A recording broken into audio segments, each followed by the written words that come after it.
Yeah.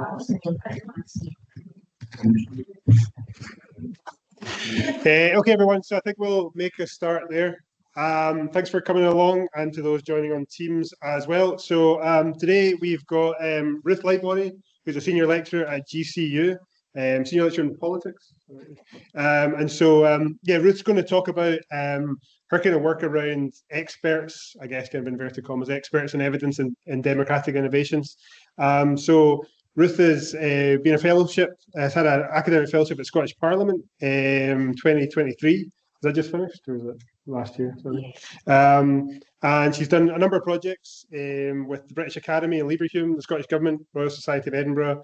And the one that kind of flagged when we were thinking about Ruth for BES was the work she's done with like the Climate Exchange group as well as Marine Scotland.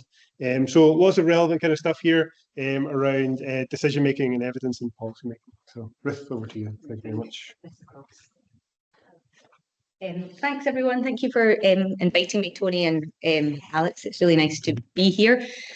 So this is a sort of, the presentations are sort of lots of different projects we've been doing. And many of the processes that we've been looking at look at sort of climate issues, bioregionalism, all sorts of different areas. So it might not specifically be on, I suppose, the subject topic that you're interested in, but I'm hoping what we talk about experts and evidence will be really relevant. Especially, I think we should be talking about it all the time and all the more. So I'm more than happy to take up any invitation to talk about my research. But this is a few different research projects that we've been involved in with a few different teams. But I will cite those teams as we go along to make sure everyone gets the proper recognition. Now, I wasn't quite sure if people had heard about deliberative democracy before, so I thought I'd give a very short overview as to that. I'm sure some of you are looking like, yeah, I know what we're talking about. So it won't be long, but at least you'll have some understanding of where the sort of background came from. We'll look at democratic innovations, experts and evidence, that's supposed to be, and EDI, equality, diversity and inclusion in recruitment and participation, which is our most recent project. So the most basic level, deliberative democracy. So this is this idea that we should be promoting a democratic system that is more deliberative in characteristic, in that it's more inclusive, it's more equal, it involves lots of different people from lots of different backgrounds talking about lots of different issues. So the whole idea behind it is about this emphasising communication. It's supposed to be particularly using reasoned dialogue and deliberation would set up a better foundation for policy and decision making. So deliberation itself, so the deliberative democracy is sort of a model of democracy, and it's this idea that we can maybe link that with representative democracy or participatory democracy in order to make better decisions. But deliberation itself is the giving and weighing up of reasons between free and equal citizens. And this emphasises that the process of decision making is as important as the outcome. So it's not just about making decisions, it's about how we come to those decisions, how informed those decisions are. And part of that is being able to reflect on other people's viewpoints, others' perspectives, their lived experiences, but also what they bring to the table. And that might even include how well they argue their point or how persuasive they might be. And it's also about being open to being wrong about something and having that idea that we might think differently, as Mel said. If we saw more, we probably would not see so keenly nor so eagerly pursue one course of inquiry. It's about challenging ourselves to think beyond our own narrow point of view. Okay, so the effects of deliberative democracy, and again, those of you who have heard about this, you'll know this, and so I won't go into too much detail, but the idea is it results in well-informed decisions. It's evidence-based, there's a lot of deliberation and discussion time. It's about slowing down politics to make better decisions and make sure that we look through all the possible outcomes. There's a sort of added layer of political legitimacy, and that really depending on that being a public decision. It's transparent, it's open, it's accessible, and it should be accessible to all in one form or another. But more effectively with the deliberative process, it considers the common good. So people are persuaded away from their own individualistic standpoint or what they see to think more along the lines of the common good. And we've seen in research, but also from Jürgen Habermas arguing, there's a sort of a moralising to a public debate. People are less likely to be misogynistic. They're less likely to be racist. They're less likely to be just abhorrent human beings. They'll do that at home on the internet. But hopefully if people are putting forward arguments that you maybe don't agree with, you can persuade them round with the argument of just persuading them with better evidence of why their standpoint might not be correct. So there's a sort of a moralising aspect of it. Now, the deliberative Democrats used to always like to think about coming to a consensus. Everyone has to agree. We all have to come to this consensus and then everyone's part of it. But we sort of started to move away from that. The idea is that there should be a rational consensus that we can come to, but that might be multifaceted. It might be a meta-consensus in that there might be quite a few right answers, but we can agree on each other's points of view of why that might be their right answer, or this is the solution for them. And obviously, with doing all of this talking and upskilling and all the rest of it, it should be educative as well. So just to make sure that we know that deliberative democracy is not just about talking, it should be connected to policy making, it should be connected to action, it should be connected to change. So what we would argue, as if I'm the voice of the deliberative community, I'm not, but I like to use we because I like to insert myself into the presentation. So more diverse voices involved in a meaningful way in the policy processes. This is what we're trying to do. How can we get citizens more involved in the policy process? Citizens' research shows are much more likely to accept a decision that they were involved in designing, whether or not they agree with that decision, whether or not they say, well, I didn't agree with that, but now I understand why that's the decision we've come to because they were part of that process. It also avoids issues with policy making at a later date. If we involve many more people in policy making, the implementation tends to be much smoother with less resistance and compliance as well, which we saw through the COVID period as well, of using sort of much more, many more processes that involved citizens led to higher compliance in certain countries. It further legitimises the policy-making process because citizens have been there, it's been transparent, they know more about the process, and we often use democratic innovations to facilitate the citizen input. So we were talking about deliberation, now I'm saying, well, we use democratic innovations. This is how we insert this sort of form of discussion into policy-making. Now, there has been a huge increase moving towards democratic innovations and what they might be. Now, these are not all my books. I wish they were, but these are not all mine. But these are books that I have read that just shows that actually really there's a lot of work happening back here and some good options if anyone's interested in going and finding out more about democratic innovations. So a democratic innovation is a new or improved method of engaging citizens in political decision making. And we most often will talk about mini publics. And this comes from sort of the old days of Athenian democracy, where people would gather at the assembly, they would use sortition, they would make sure that people only had held powerful positions for very short periods of time, but the idea that it was a mini populace, a random sampling of people coming in to discuss different issues. And we use the terms like citizens' assemblies, citizens' juries, people's panels, and they're becoming increasingly popular. Now, in some countries, they've even been institutionalised into the political process. So in Belgium, they now have a permanent citizens' council, and that's to ensure that the German-speaking demographic have a voice within the political process. In Scotland, we tend to use ad hoc processes, so issue-based. So we've had the Climate Assembly, we've had the Citizens' Assembly of Scotland, but in the Parliament, we have loads of different little hubs of activity happening in there on specific issues like scrutinising committees or the financial scrutiny as well, budget scrutiny. So the idea is using these processes, you engage citizens in policy making and complex political issues. They're very often used to inform climate policy and action. That's one of their most used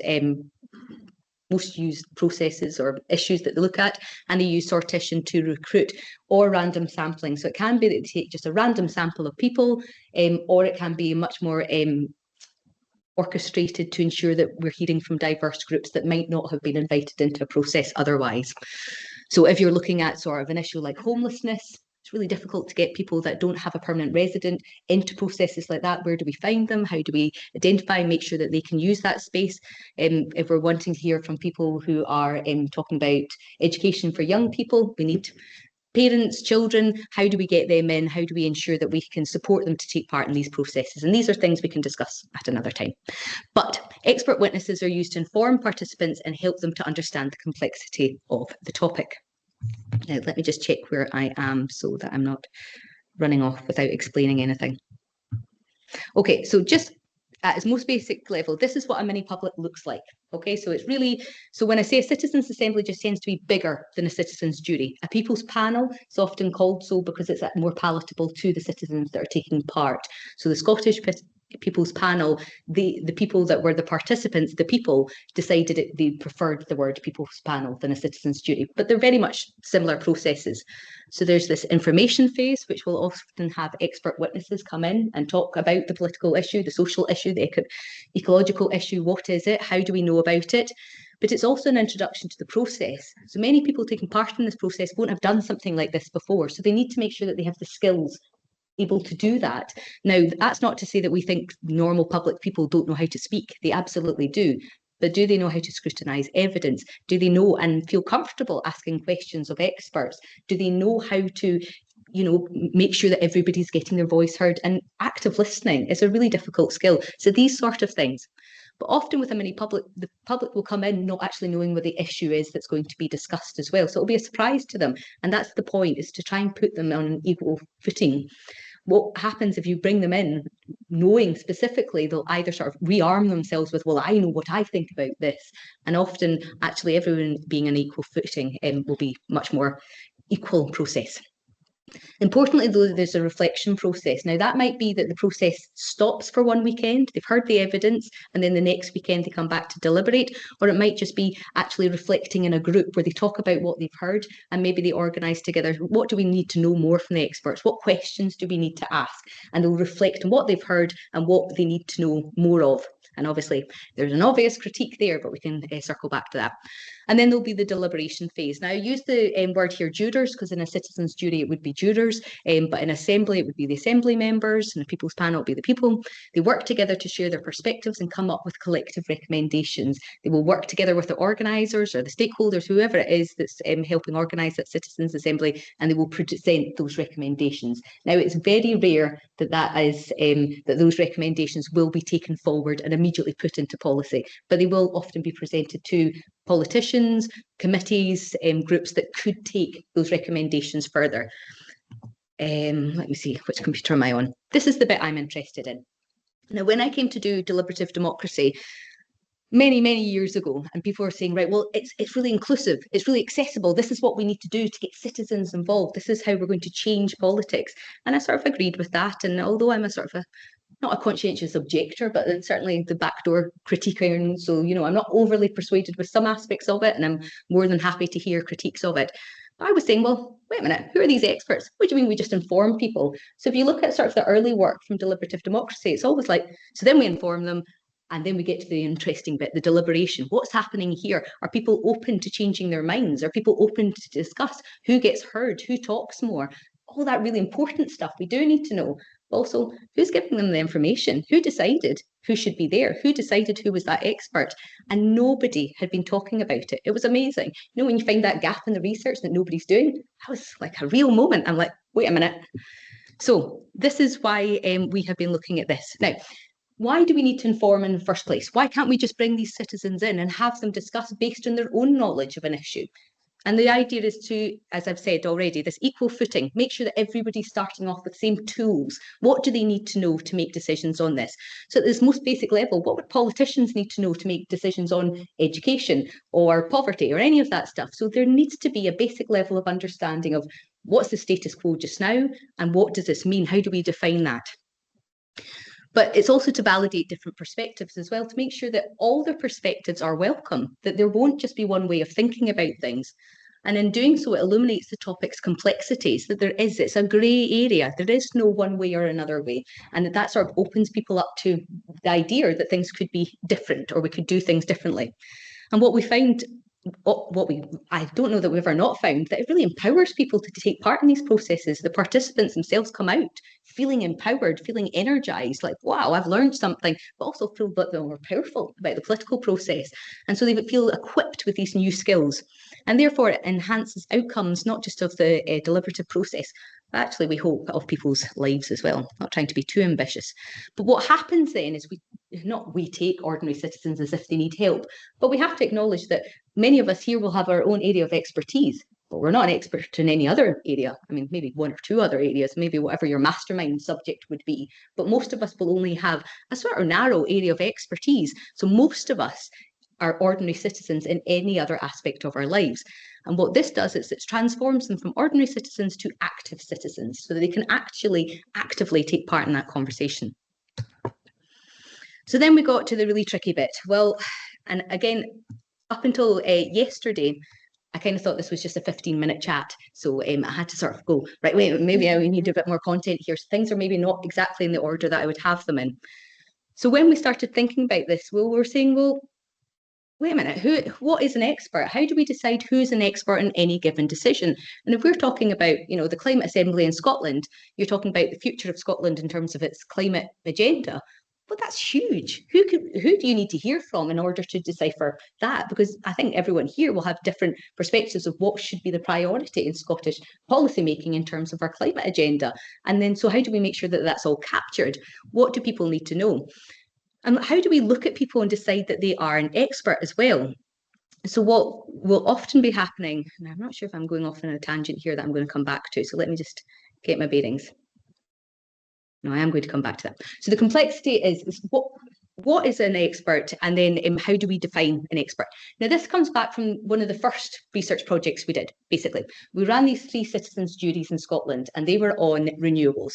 So we invited, now I say we, I was like sort of a very new PhD student at the time, delighted to be involved, but had very little say in what was going on. So it was a sort of great opportunity to watch what was happening.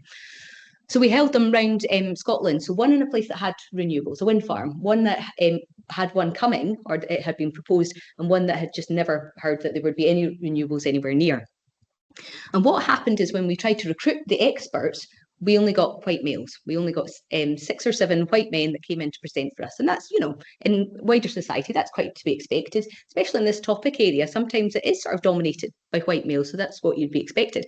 But what I couldn't understand is why nobody seemed to know why we couldn't recruit anyone else. We had invited women, we had invited people of colour, we had invited a sort of diverse perspectives, but nobody seemed to want to come in.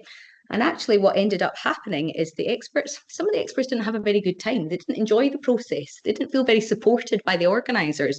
And even more surprisingly for me, the evidence that they were giving, or the experts, were received really differently by the participants. So while I was watching, I was like, well, here's an obvious expert. This guy's walked in a suit. He's given a really slick presentation. Look at his slides. This guy knows what he's talking about. He's got evidence. He's being objective. He's being professional. That to me is like a good presentation. You're not trying to persuade me. You're just giving me the facts here. And then there's this other guy. Out he comes. Right, guys, I'm going to give you a really performative lecture, and I'm not even going to use slides because I don't need to use slides because I'm an older white statesman and I've got doctor in front of my name and lots of letters, so you will believe me. And unbelievably, the audience were like, this guy's great. Look at him. He really cares what he's talking about. And they were transfixed and they loved him. And when we were listening to them talking over lunch, they kept quoting what he said. Another guy had a picture of himself kicking a wind turbine. And God, they loved that as well. They were like, I mean, look at him. He really cares about his subject. This is game changer. What they didn't like was these 2 young, slick guys from industry coming in and not appearing to care about their subject. Like they were there to persuade them to their way of thinking. But as the organisers, we'd said, can you just tell them about renewables? Here's the options. This is what it will cost. This is how it will affect you. This is how we'll use the land.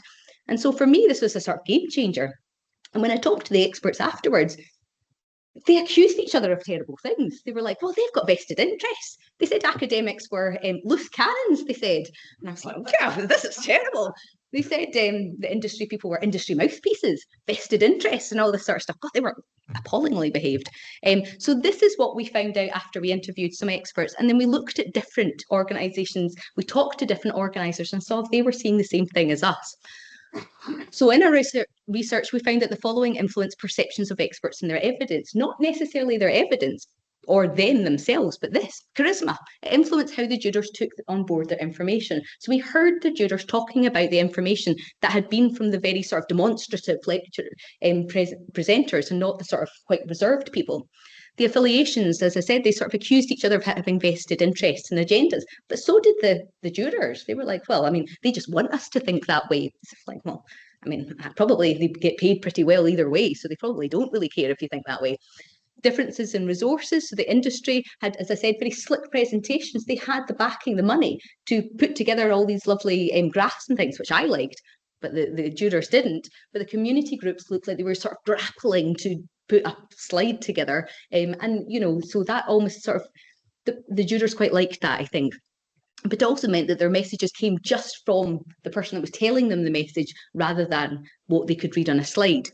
But the quality of evidence was a real difficult one in the process as well. So a couple of times people said things that were incorrect. Now we have things called technical friends that, or people that sort of are supposed to fact check through these so that the jurors don't go off on something that's not true or they've misinterpreted something. So someone just to make sure, well, that's not what the expert said, this is what we have. And that's just to make sure that people feel that they have the right evidence at hand. But what we were actually seeing with quality of emotional, we were seeing emotional appeal. So as I said, they were quite demonstrative. I mean, you wouldn't want this in your back garden, would you? Would you? And you were feeling sorry for the people. But they were also saying things like, well, the science says, facts are. And so people were, well, I can't refute that. He said the facts are as such. And that wasn't the case. Things were poorly referenced and they were partially presented. And when we did a fact check afterwards, because you can't sometimes do it before, you can ask for the slides, you can ask for the evidence, but sometimes they can choose whether what they say at the time might not be on the slides. So when we fact checked them afterwards, some of what they had said was not true. That's not saying that they were sort of insidious and they were trying to persuade the audience, but actually they hadn't done their homework. And what they were saying was more anecdotal than truthful. So we were like, well, what can we do with this? This is terrible. This is flipping the whole deliberative democracy on its head. So we started asking these questions. What makes a good expert? What makes good evidence? What makes a good evidence-giving format?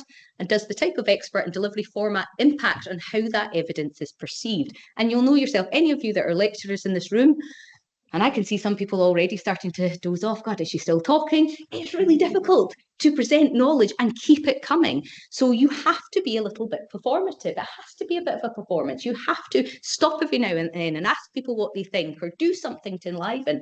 Or people like to use different processes like a bit of a field trip. They like to see things or they like to touch things. That makes more sense to them. So not everybody perceives evidence the way we think it will be received, how we put it out. And I'm all thinking, I mean, obviously you all know about experts and evidence now because I'm talking about it, but you'll be taking what matters to you from what I'm saying. So where we thought at the most basic level, well, what is an expert? And we thought, well, experts are typically accepted by wider society, whether through their experience, the position they hold, or the authority their knowledge earns. But as I said, an expert in one area might not be recognised an expert in another area. So in any given area, there might be some sort of, I don't know, like, so I've got a PhD. So that makes me sound like I might have some knowledge about something. Some people are fellows of the Royal Society of Edinburgh. Now that might mean something in the UK, but it doesn't mean something elsewhere. So how do we determine, should we all be walking around with white lab coats so that people think that we are learned people and should be taken seriously? Because past studies suggest that that's like quite a strong indication that somebody knows what they're talking about. My own father went on to Portugal, don't go off please, went to Portugal last couple of weeks ago. I don't know why I'm talking about this, but I am now. He became ill. He had a really bad chest infection. He was frightened. And when they phoned the doctor into the hotel, he was glad it was an older white man, Ruth. So I felt comfortable. He knew what he was doing. It's like, well, you too are an older white man. So that's probably why you felt that. So it is sort of ingrained in people what we think an expert might be. But Fisher at least gives us some sort of definition that the wider society might accept this person's expertise, whether that be through their experience or through their actual practical work or through qualifications. So we started to define, well, what is an expert and what are the kind of experts being used in deliberative, these democratic innovations? Now we take from Lansdale here, who did this wonderful report on how experts used many, many years ago, and I don't think it got used enough. And she said, well, there's knowledge experts. These are individuals with specialist knowledge. And we'll know these are scientists, academics, this sort of people. But there's also stakeholders, and these are representative from interested parties. Now, these might be these terrible industry people that I talked about before, about these renewables, but it might also be people that have a stake in the outcome, that it's going to impact them more than other people. So organisations or interest groups, that sort of thing. Now, she also calls it experiential experts, but we know it more commonly now as lived experience experts. And these are individuals with knowledge about an issue as a result of direct experience. And we need representative experts, and these are individuals who reflect some aspect of the wider public. These will often be like seldom heard voices. So maybe if you're making a decision about, so a good example in the Irish Citizens' Assembly, when they were talking about abortion and constitutionally changing abortion rights in Ireland, they had people with both lived experience, but also representative experts that had that could talk about the sort of the journey of having to leave Northern Ireland to get a Ireland, sorry, to get an abortion, how that might be, and actually. I mean, I was sort of going to use that example later on. Actually, that was one of the key things that persuaded some of the policymakers that they were wrong in how they were thinking about abortion rights and this sort of thing happening, talking about people's real lived experience, but also talking about people that might need access to those resources that we haven't necessarily heard from. Now, that particularly can be from a local area as well. So people that use a local area, how they understand that place and plan. So if we're doing a local development, wouldn't you want to hear from local people about how they use that space and how a development might impact on them? Now, we add to this, we add a skilled expert because individuals need support during these processes and outcomes, and they need to support to develop those civic skills. Now, that's a whole different area of expertise that we really hadn't been considering before, but they are very much invested or integrated into that process. And then again, I'll circle back to this. Well, who is an expert? Who decides? And it's not even just who's an expert, but who gets to decide who is an expert? So when we're recruiting for these democratic innovations, well, who decides who should be the evidence giver? How is the level of input decided upon? How do we know we're going to hear from 6 people or 10 people or 14 people? And if you look at the democratic innovations, many of them use lots of different types of experts at different stages, but sometimes they hear from loads of experts and sometimes they just hear from 2 or 3. So depending who's deciding what that level of input is, who's deciding what's the best sort of input, should it only be presentations or do we need a field, some field, what's the term, field trip, that's the word.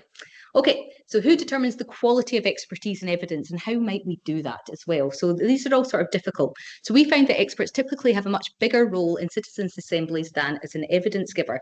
So where they, I'll go back to that deliberative process where they're just informing the public, that's all they're doing. They're doing so much more than that. It's so much bigger than that. So we know experts, they set the agenda. Now, not just in citizens' assembly, they set the policy agenda, they set the media's agenda. If something's happening with science or something's happening with climate, it's the experts that set it, haven't they? They've said, look, oh God, look what we found. This is amazing. And suddenly it's on the front page of the newspapers. And then people start talking about it. And then the policymakers go, oh God, we need to start thinking about that. And so it's sort of a cyclical thing. But within the Citizen Assembly, they also literally set the agenda. So we want a climate assembly in Scotland. What we're going to cover, what is the agenda? The experts will come in and start to sort of set where that might lie. And for that, they'll set the context and background. And that's really important because that means they're setting the parameters for what will be discussed, but also what will not. So anyone that has ever studied political theory and has looked a bit at Lux's work about how politics is power and how non-decision making or agenda setting is a big part of who gets to make the decision. So in earnest there, then the experts are actually making a huge part of the decision of what gets talked about and what does not. They also impart knowledge. Now we're going to assume that knowledge is valid, that it's robust, but we don't definitely know. And they're going to provide evidence. And I'll come back to evidence because this is another wee tricky one. So we do know that they're going to represent a certain stakeholder or position on an issue. And there I will only say a small bit about representational experts and lived experience. Now, they're to be welcomed. We want to hear what people have gone through. We need to know, especially if we're talking about impact assessments, about what policy, how it might impact people or how it might change their lives. But it's also entirely anecdotal. How can you refute somebody's lived experience? How can you say, well, that's wrong. You didn't go through that. That didn't happen to you. You can't. So you have to invite them in the understanding that you're going to believe what they say, because that's their perspective, that's how they felt, that's what they lived through. Now, you might decide to get lots of people with lived experience and get a good range of experiences, but one person who's living with a disability is very different from another disabled person. They're living very different lives, and we shouldn't try and think that one lived experience can represent a whole facet or a faction of the community. I could talk a lot more about that, but I won't. And they're supporting the participants in understanding the complexity of their task and their topic. They might not be very good at it. They might not be able to break it down that easily. If you've got someone coming in that's using a lot of jargon or a lot of really convoluted, really difficult ideas, they might not be doing a very good job. And as I said, they can also be technical friends, they can be evaluators, and they can also be in a steering group as well. And I've seen citizens' assemblies and juries where the experts that are giving evidence are also in the steering group. The evaluators are also the organisers. So how robust is it really? You're all like, oh, this is terrible. We're never going to touch deliberative democracy. It's not all bad. There's some really good work happening as well. So we get down to this idea of evidence. Now, evidence is really, really complicated. And Alex and I were talking about this before the session, that there is, it's just hugely complex and it's really difficult to pin down what it is. But Majoni tries for us. He says, it's not synonymous with data or information. It is information selected from the available stock and introduced at a specific point in the argument in order to persuade a particular audience of the truth or falsity of a statement. So determining what information may be considered evidence, who's capable of making that decision, and the choice of evidence is therefore not straightforward. And instead it's privy to the person who will provide that evidence, which gives them an enormous amount of control over that process or what evidence might be. So we know ourselves what good evidence might be. It should be robust, it should be peer reviewed, it should be transparent, objective, it should be jargon free, it should be accessible, and it should be developed with a very specific audience in mind. So if I was doing this presentation for people that only did deliberative democracy, you know, I'd maybe be more compelling. I don't know. I'd have to like pull out my theory a lot more and maybe give you way more examples. But I'm hoping that this is sort of pitched where, you know, it's fairly accessible and you can keep it up, because, or that it's not too boring for people that have no interest in the subject, whatever. But circling back to what we found in our research is that how evidence is presented, who's presenting it, and how that evidence is perceived by listeners are all key to how good that evidence is perceived to be. So it's not just about the quality of evidence, it's also about who's presenting it, how they're doing so, and how that evidence is then perceived by the listener. Okay, so they're a big part of it, who's taking that evidence in, which then just sort of blows it all open again. Okay, now I won't go through this too much, but just to say, because we've got all these different types of experts, I just wanted to flag that there's loads of different types of evidence as well then. So it's not all like, well, I've got an academic article, so therefore my work is robust. Well, actually, I've got 30 years of experience working with people and my evidence is robust. There's loads of different ways for evidence to be robust, to be tested and to matter. And it can look very different in doing so, even down to storytelling and experience sharing can be very powerful and very persuasive evidence. And again, as Majoni said, if it's brought in at the correct point of a democratic innovation. I can tell I'm losing you all. You're all starting to, faces are starting to flat. You're like, God, is she still talking? I will not talk for much longer, I promise. Okay, now this isn't strictly necessary to what we've been talking about, but I'll just give you a quick update on what we are doing recently. So we decided, look, this isn't looking good. We've not got much of a diversity of evidence. We've not got a lot of diversity in experts. And is this a systemic problem that's being sort of reinforced by citizens' assemblies? Should we just cancel them all? And so we did quite a big study on looking for evidence and seeing if there was diversity. Now, this is really difficult. So basically, when people do these democratic innovations and they publish their reports, you would expect they go, and here's a list of our experts, which most of them do. But how can I decipher how many women, how many men, how many people of colour, how many different perspectives? And if you do a lot of work, you can figure out what they presented and you can start to pair them with the evidence and all that. But it's not transparent. I can't determine your gender or your nationality or your background from a picture and a name. So actually, we're not quite sure with what we're working here. We're pretty sure they're not very diverse. And we certainly see the same candidates coming up as experts in some different climate assemblies. But this seemed to be a real problem. So we were like all confident going into our new social research project, we're going to find all if there's a real problem with diversity. And what we found was very little or nothing. It was really depressing. So we're looking at all these going, we're going to find out about the experts and then we're going to find out about recruitment and who's recruiting and how they're recruiting. And it's going to be great. But there was no information and organisers were really shirty about it. They didn't want to tell us anything because, oh God, what if they've done it wrong? What if we published an article flagging them off for not doing a very good job? So they were a wee bit close to this. So what we did find, which wasn't very exciting, was selection criteria to ensure diversity and representation among expert witnesses was not reported, but widely reported on the participants. So it's okay, the participants are diverse, but we're not going to talk about the evidence that they're getting. Details in the process for identifying and selecting expert witnesses are just not reported. And no accessibility and inclusion considerations to support experts were reported either, but widely, again, reported. So most jurors will be paid for coming being a juror, to make sure that they can take the day off work, or they can cover caring responsibilities, or just even so that they feel that this is something worthwhile them doing. Nothing like that. Some of the experts were not getting paid at all, and they were being asked to do it the weekends and the evenings. But even their accessibility in terms of like, well, I can't get into your building. No one had asked them if they had disability considerations, as far as we knew. So there was multiple routes for inequalities to manifest in the process of witness identification, selection, and participation. Now, this is why we think this is important, and we're still sort of doggedly going after this area. Like, we think this matters. And what we've actually been delighted to find is the Scottish Government, and the Scottish Parliament, sorry, has now published a page on how to recruit diverse witnesses. Surprise, surprise, with no recognition to us in our work, but apparently they just came up with it themselves, and I'm delighted to hear if they are.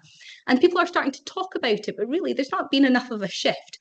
So the danger is that it sets narrow worldviews, it sets narrow parameters, it reaffirms norms, existing inequalities are being reinforced, such as gender disability. People don't hear or see from people like them, and it's undervaluing different types of expertise, as I said before. And the view then that the democratic innovations are elitist and inaccessible, and they're not legitimate.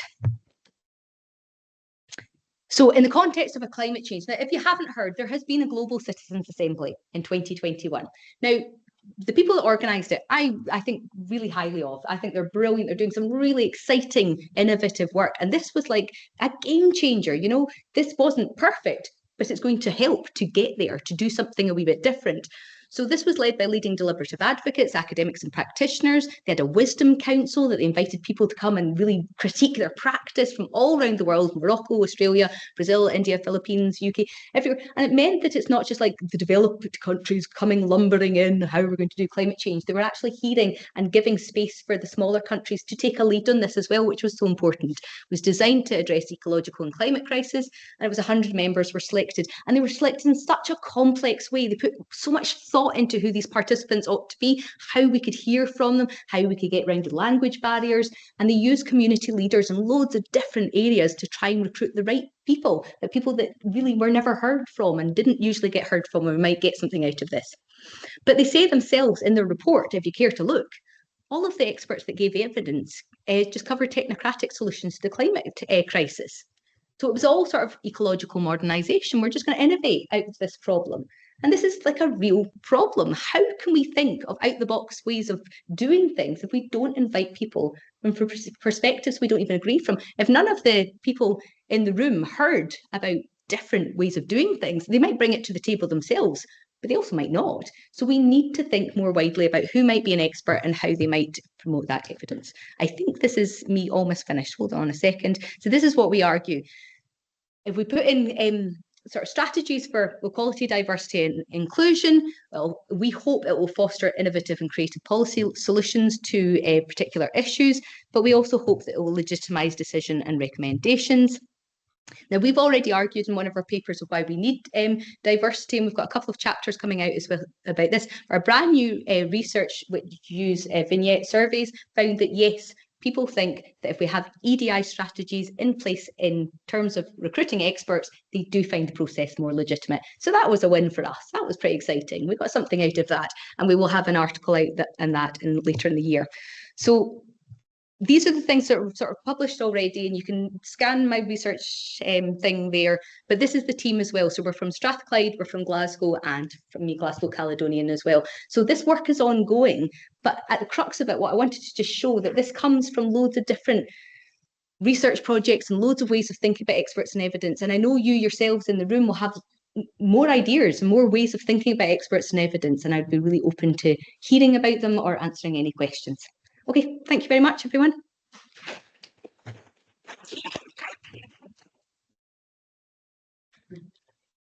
you very much. So we've got sort of 10, 12 minutes for questions.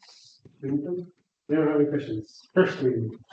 Yeah, so I'm just thinking about the process of finding experts is firstly trying to find a diversity of people who can speak on diversity topics, but then you've got the self-selection bias whereby the people you might ask might say no Yeah. for a whole variety of different reasons, which is why you might end up with, sorry to pick on white men. I know. Sorry about that. They're always willing to take part though. No, and I just wonder how you overcome that. I think the first one is more easily resolvable than the second aspect. So what? Sorry. So how do you avoid people saying? And I also wonder if it's part of an expert. When people describe me as an expert in blah blah, you get this sort of the need to shrinking away. That maybe the use of language also plays into this when people are deciding whether or not to agree to something, which also involves public speaking. Yeah. So there's a whole layer of things that might put people off. Well, I think you're right, and to be honest, a lot of the time in these we use the word witnesses, which is why I use experts because I think it's more sort of commonly used, and we call them expert witnesses often. But you're absolutely right. I mean, research in the past has showed us that no offence, men, are much more likely to say, yes, I'm an expert of anything. And again, we were sort of talking about this, like often if I get asked to comment on politics, it's about political parties or what about the next election? And I'm like, I don't know. But all the men in my department all say, yes, I know something, even if it's not their area. And it is that confidence of like, I don't want to be identified as an expert in that because I don't think I am. And so my area of expertise is very, very narrow. So from a social sciences point of view, that's my area of interest. Why do people say yes? Why do they say no? And then I think there's overlaps of, well, we've done all this work on why the participants might say no. And there is, whether we use sortition or random sampling, it's self-selection, isn't it? People still have to opt into a process. They're just much more likely to opt into a process if you offer them a wee bit of money or much more support of like, well, this is what you'll get out of it. And we don't tend to do that for experts. They're supposed to know what they get out of it. Because some of them are coming from their job is, so you shouldn't have to pay them if they're coming from, say, renewable industry. It's pretty different if they're coming from a community group. Yes, absolutely. So it's I think we need to get behind the scenes of like, well, who are you asking? How did you ask them? And then what did they respond? And when they said no, did you ask them what we could do to change your mind? Because I've been invited to be an expert many times and I can't do it. I have young children. They ask me to do it at night time. They ask me to do the weekend. I can't justify it. But nobody asked me why or what they could do to make my experience better. And it's also about making sure that they have a good experience. So people that are doing lived experience or representational stuff can be really tough for them. And we have this real worry about lived experience people having to tell their story again and again. And for some people that can be empowering. There are people that can be like head-wrecking. So making sure that there's support in place for them also. If you're going to do this, we are going to support you after that process. Because people might ask you really pertinent questions. People might really draw things from you didn't know. So a lot of the lived experience testimonies tend to be recordings or something where they're not really sort of, we're not going to start asking questions of you because that would be too personal. But, you know, it has to be a good experience. They have to feel they get something out of it to make more people want to do it. But there's also that worry about, well, what if it's a particular field where there is only quite a small number of people? But that's when we go, well, what is experts' evidence? What do we need to know about something? And very often we don't know what we need to know about something because we don't know enough about the thing in the first place. So how do we even begin to think how we recruit people? I guess there is also that, this reminds me of a time when I was where every single speaker was male. And I thought I was a bit surprised because there were women on the organising board. And I mentioned it and they said, yeah, we asked loads of women to stand up and talk about biodiversity and conservation. And I thought, didn't ask me. not that this is about ego, but people can often say, we asked a load of people, but actually maybe they're asking like the most obvious candidates who have the highest profiles. Yeah. And it's about digging a bit deeper. And sometimes there's time constraints. So for the Scottish Parliament and Scottish Government, where they're doing things, it's like, right, we need to do something. And so there's a real time pressure. So they will go with the most obvious people. But they know now, I hope, because I've said it enough times to them, that they need to be thinking about more meaningful evidence giving. And just even, it might mean that everything still looks the same. It still sounds the same. But have you put enough thought into how that looks and how you've chosen and justifying it? It needs to be more transparent because then people will be more likely to do it as well. Any other questions? David. Sorry, just following up on that a little bit. How much of the participants in the juries how much should they have options to oscillate things? Because I would think that they can be in a good position. And I think that this, and simply, so, what would that be a way of oscillating? Yeah. So that is more commonly becoming the practice. So often it will be sort of neutral expert givers to inform them, and then they'll say, right, we want to hear from this, this, and this. Now, very often though, the organisers will come up a list of people. Well, here's people covering areas that you've not heard about. What direction would you like? Now that is quite an effective way to do it, because like here's 2 pages of lists of people, but you're still sort of deciding who the experts are. Now, if they really said, well, my mate Josephine's really knowledgeable about this, we'd love to have her, they probably would. They absolutely probably would. But it's that sort of difficulty of like, how do you know what you don't know? So yeah, there might be like really innovative responses to climate change, but if I'm somebody that's just living in poverty in Govan Hill and having a terrible time and not had time to read a lot about this or know much about it, I'm going to need you to give me people that are going to open my mind to that there's different ways of doing things, because otherwise I'm just going to think ecological modernisation is the only way. Have to innovate, and why would you not? More jobs sounds great, more money sounds great, why would you not? So yeah, it can be really tricky, but you're right. I've got one then. So, just because recently we've been running citizen juries in Malawi and Tanzania, so very different contexts and stuff. But one of the experiences we had there was about plastic pollution and informal kind of waste collection. And one of the expert witnesses was someone who was like an informal waste picker who came, but it became quite judgmental of that person, despite the fact that the other people in the community were the jurors, but they'd never actually spoken to almost like it was like the lowest of the low to them, even within the community, which was considered like very kind of poor and deprived. So I just wanted to part of that information part at the beginning, like how much work needs to be done or should be done with those witnesses to get them to a level of confidence and information that they get. Like, what do you kind of recommend so far? What we found, and again, this is sort of UK-based one, so really different perspective, but when we set an agenda for it, this is what we want you to talk about, and they interpreted it really differently. So I think, especially when we're asking people that have lived experience or coming from really diverse backgrounds, they need way more support, if only to maybe go through their evidence and go, well, this is great, we want to hear more, maybe you could expand on this or whatever. But if it's a storytelling, you also maybe need to prepare the participants of why this is valuable, hearing from this evidence. This is a different way of looking at it, and this is explaining to them why that is a level of expertise that maybe they wouldn't be. So and it's a really difficult thing when this is sort of in the UK a classist system or a really sort of obvious caste system or anything. That can be a really difficult situation to be in. But I think it's about preparing them in advance but supporting them after. Also preparing the participants for what they're looking for from the evidence, that they shouldn't necessarily be persuaded or they shouldn't be like entertained. It's more than that. They have to be critical listeners. They have to be active in their scrutiny of any evidence. But that doesn't mean to say that you kick the crap out of people while they're on stage. You have to be gentle with people.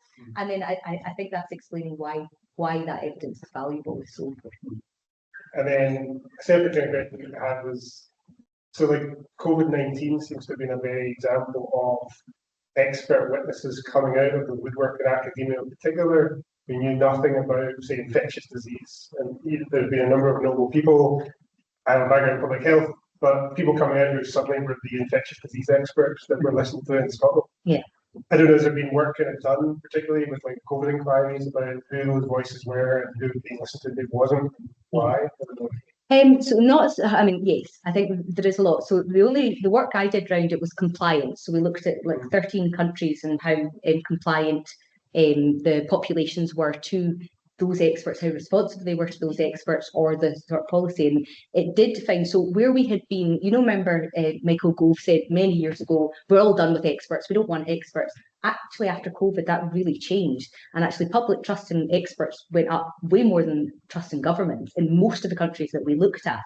So where the evidence or where the policy or legislation on sort of COVID behaviour was coming from, if it was being backed by scientific evidence, people were much more likely to comply with that. They understood where it was coming, but it also was about the messaging, how we do this. So I think it was in Thailand that they did this like really sort of pop culture way of informing people. It was really sort of, oh God, as soon as I start talking about funky things, my body starts moving like this because, you know, I'm over 40.